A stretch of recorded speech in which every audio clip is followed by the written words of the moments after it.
monsieur, bienvenue dans Focus sur Vox Africa. À l'occasion de la présidentielle qui aura lieu en février 2016 au Niger, nous recevons le premier candidat déclaré à ce scrutin et principal adversaire du président sortant, monsieur Hama Amadou. Bonjour. Bonjour. Je rappelle que vous êtes le premier candidat déclaré à ce scrutin. Monsieur Hama Amadou, vous êtes né en 1950 au Niger. Vous êtes diplômé de l'Institut international d'administration publique de Paris en France. Vous avez exercé de hautes fonctions dans votre pays, notamment vous avez été ministre de l'information, directeur de cabinet du général Seynou Kouché. Vous avez été premier ministre sous Mahaman Ousmane de 95 à 96, premier ministre de cohabitation et premier ministre de Mamadou Tchandja de 2004 à 2007. Le 31 mai 2007, sous la pression de l'Assemblée nationale, vous êtes obligé de démissionner de la primature. On vous accuse de détournement de deniers publics, ce qui vous vaudra la prison en 2008. En 2009, vous bénéficiez d'une liberté provisoire et d'un non-lieu prononcé en 2012 sur cette affaire. En 2010, vous perdez votre procès contre le Premier ministre Seynou Oumarou pour la reprise de la tête de votre parti, le MNSD, le Mouvement national pour la société de développement, ce qui vous emmène à créer votre propre parti, le MODEN, le Mouvement démocratique nigérien.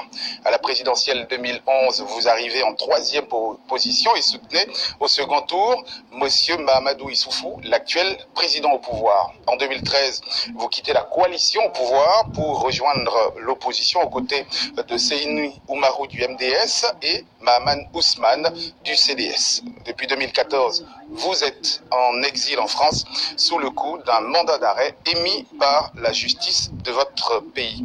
Alors, première question qu'on pourrait vous poser, l'exil en France, comment l'avez-vous vécu? Comment le vivez-vous puisque vous n'avez pas encore complètement quitté la France?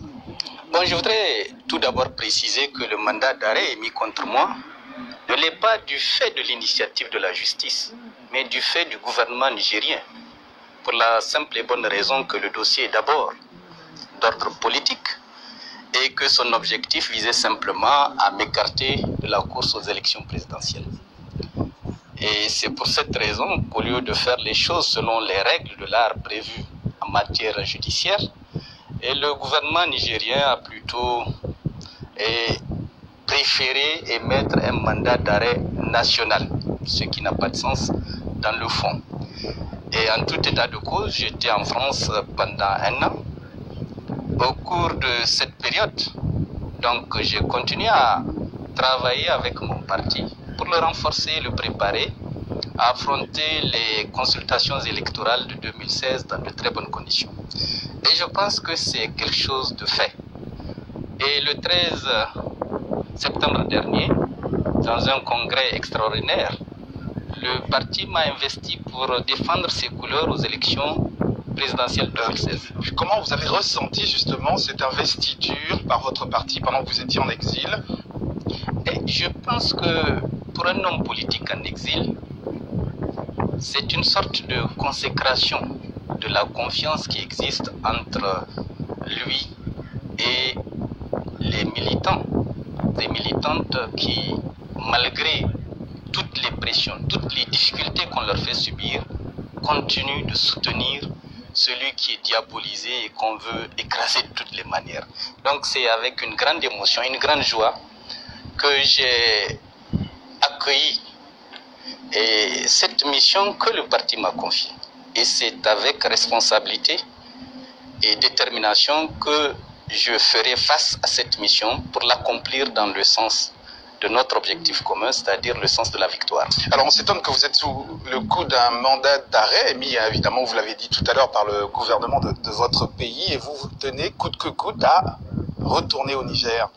Mais il est évident que si c'est un dossier purement judiciaire, pour un homme politique de mon envergure, il ne serait pas tout à fait bienséant que je reste à l'extérieur en attendant que l'affaire soit conclue.